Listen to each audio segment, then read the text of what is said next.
Iba't ibang klaseng mga pang negosyo guys ang i-share ko sa inyo ngayon for today's video. Ang i-upload ko po ngayon at ito po ay pang mga negosyo, pang restaurant, pang canteen, ng mga willing dyan ng mga magluto ng mga ganito ng mga pagkain.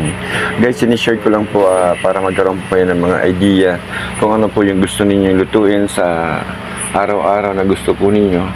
Sinishare ko lang po para magkaroon po kayo ng idea kung paano po ito ginagawa at paano lutuin. So guys, yan po ay ano lang, simple lang naman yan. Tapos ito po ang ating calamari. Yan po ang ginagawa naming appetizer dito sa restaurant. Hotel and restaurant po tayo guys. At saka ito po yung ating pork belly. Tingnan niyo po kung paano yung piniplating.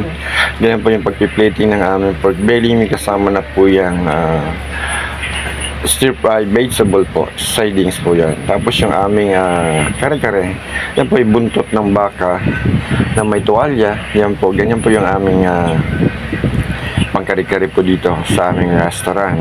So guys, yung mga willing po dyan ng mga ganitong klaseng mga idea, at kung gusto niyo po ng mga recipe niyan, kung paano po yan na-marinate, paano tinitimplahan guys, sinishare ko lang po sa inyo. At comment lang po ninyo dyan sa baba guys. At comment kayo sa baba at re-replyan ko naman po kayo kung ano po yung mga gusto niyo mga recipe. Yan po yung aming pork sisig guys. Pork sisig po yan, ready to serve na po yan for the sizzling. Yan po.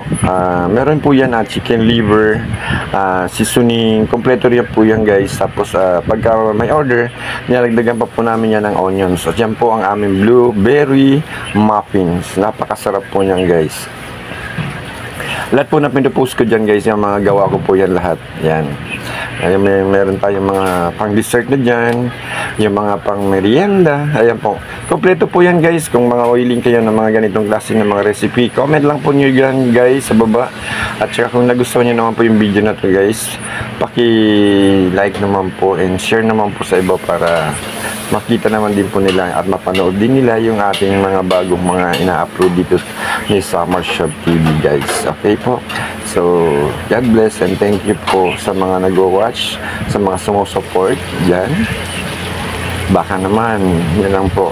Salamat po sa mga lahat ng mga sumusupport po sa akin, sa mga nanonood ng aking mga ina-upload na video. Maraming salamat po. Yan po yung napakasarap po natin na pot roast beef.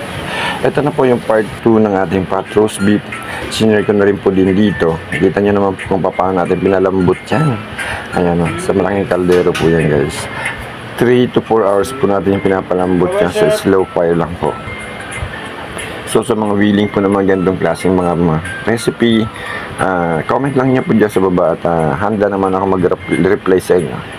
Okay po, isi-share ko rin po yung mga recipe natin na yan. Doon po sa mga sumusupport. God bless po and thank you. Baka naman. Thank you po. Bye-bye. Yum, yum.